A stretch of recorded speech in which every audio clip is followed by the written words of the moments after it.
what are the philosophical foundations of guidance? In this philosophical foundations of guidance, I have taught you what I said. The field of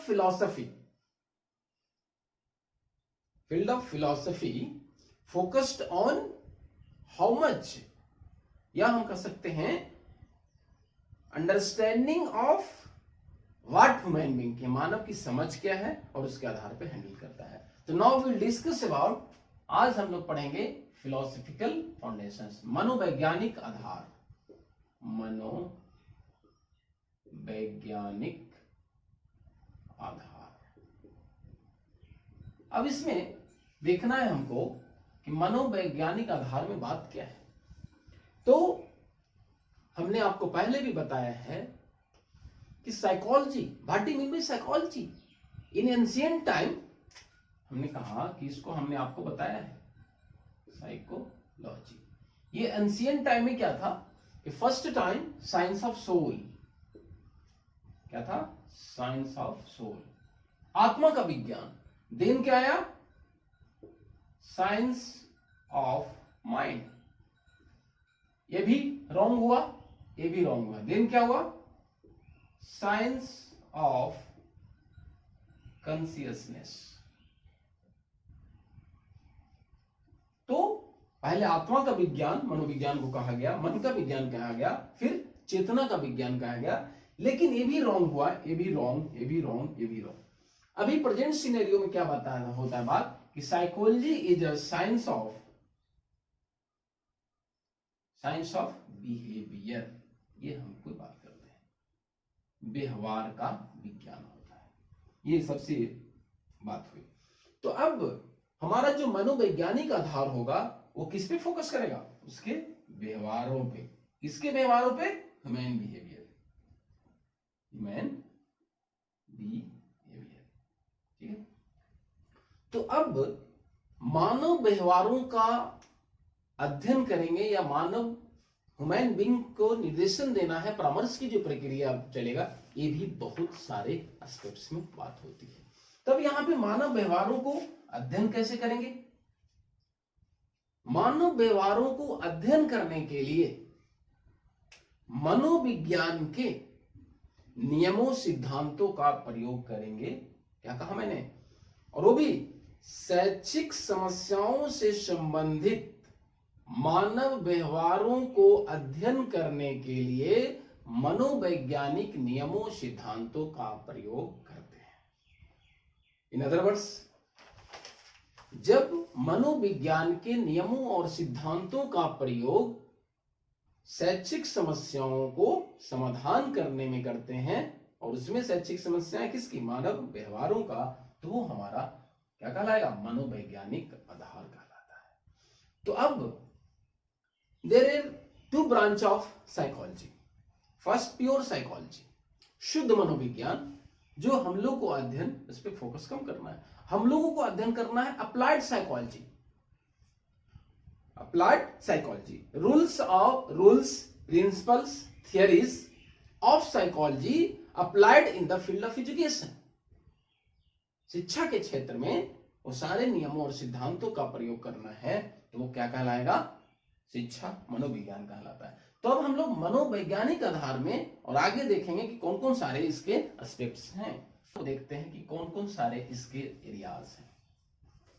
चलिए, तो अभी हमने कहा था कि मनोविज्ञान के नियमों और सिद्धांतों का प्रयोग अगर हम शिक्षा के क्षेत्र में करते हैं तो वो हमारा कहलाता है फर्स्ट एजुकेशनल साइकोलॉजी. शिक्षा मनोविज्ञान, शिक्षा मनोविज्ञान. अब हमने क्या कहा? In other words we can say education psychology is a branch of psychology in which we study about teaching and learning. ये बहुत इंपॉर्टेंट बात है. शिक्षण और अधिगम. पहली बात। तो हमने क्या कहा, और इसी क्षेत्र में, क्योंकि हमने बताया आपको कि यूनिट 4 का नाम ही है एजुकेशनल गाइडेंस, ये शैक्षिक क्षेत्र में, तो यहां भी हम वही बात करेंगे, ज्यादा फोकस करेंगे। आज भी हम लोग नियमों और सिद्धांतों का प्रयोग करेंगे, तो in the field of education. हमने कहा कि rules, principles, theories applied in the field of education। जितने सारे नियम और सिद्धांतों का प्रयोग करेंगे वो शिक्षा के क्षेत्र में करेंगे, वो शिक्षा मनोविज्ञान कहेगा। तो ये टीचिंग, शिक्षण ये टीचर के द्वारा किया जाएगा, और ये लर्निंग ये लर्नर के द्वारा किया जाएगा। लेकिन अगर एक काउंसलर, एक प्रभावी शिक्षक होगा, जो हमने कहा इफेक्टिव टीचर, इफेक्टिव टीचर। इस इफेक्टिव टीचर को आपको क्या बता रहे हैं, पहले इसको, सबसे पहले इसको भी लर्निंग करना होगा, देन टीचिंग करना होगा, तब ये प्रभावशाली शिक्षक कहलाया जाएगा। और ये रविन्द्रनाथ टैगोर ने भी कहा है कि वही शिक्षक प्रभावशाली होगा जो हमेशा अध्ययनरत होगा। अध्ययनरत मीन्स अधिगमकर्ता के जैसा आपको पढ़ने आएगा, तभी आपकी शिक्षण प्रक्रिया प्रभावशाली होगी। चलिए अब दूसरी एस्पेक्ट्स की हम बात करें, वो हमारा होगा जनरल साइकोलॉजी, जनरल साइकोलॉजी। अब ये समान मनोविज्ञान, तो इसमें मानव व्यवहारों का, उसके कारण को, प्रभाव का अध्ययन करते हैं, जो समान व्यवहारों का कर सकते हैं हम लोग। इसमें क्या कहा मैंने, समान व्यवहारों का अध्ययन।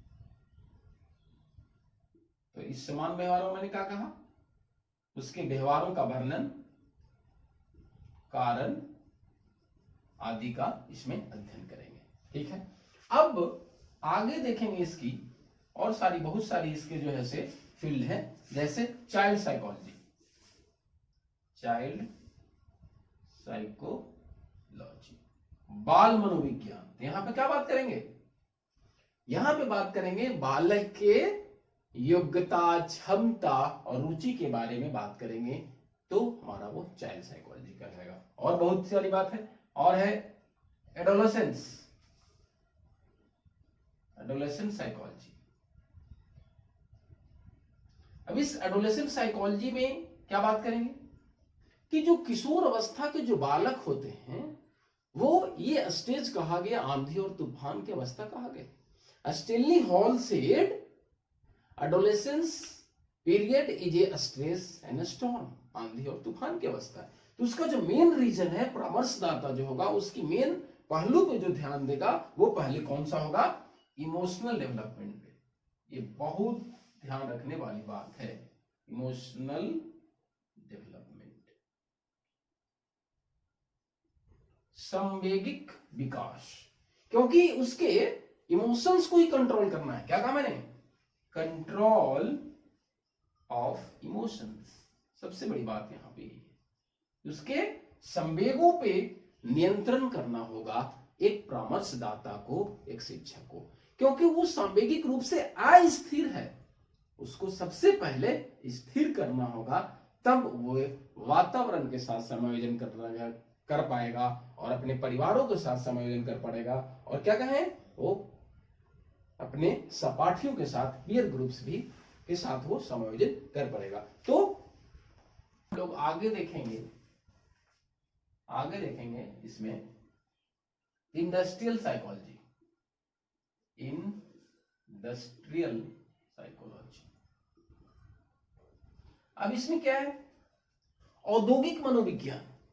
अब इस औद्योगिक मनोविज्ञान में क्या करना है कि बहुत सारे फैक्ट्री में, इंडस्ट्री में श्रमिक काम करते हैं, तब वहां पे ध्यान देना और निर्देशन देने की बात है कि वहां पे भी बहुत सारे श्रमिक डिफरेंट शारीरिक क्षमता वाले होते हैं, तो उनके शारीरिक क्षमता और योग्यता के अनुसार ही हम उनको डिस्ट्रीब्यूशन ऑफ वर्क करें, तो प्रभावशाली काम कर पाएगा।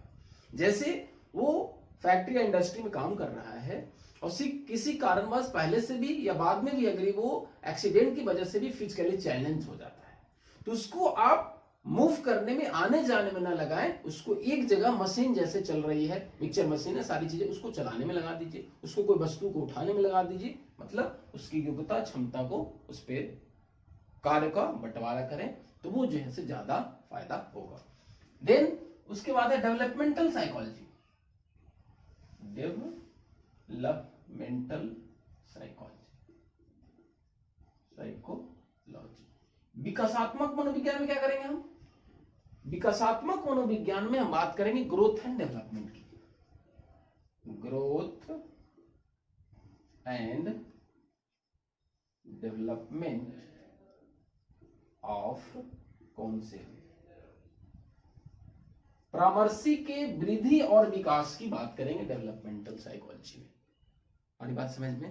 There are so many aspects, ऐसा कुछ नहीं कि इतने और भी हो सकता है। और अगर हम बात करें थोड़ी सी, एक वो क्या हो जाएगा, क्लिनिकल साइकोलॉजी।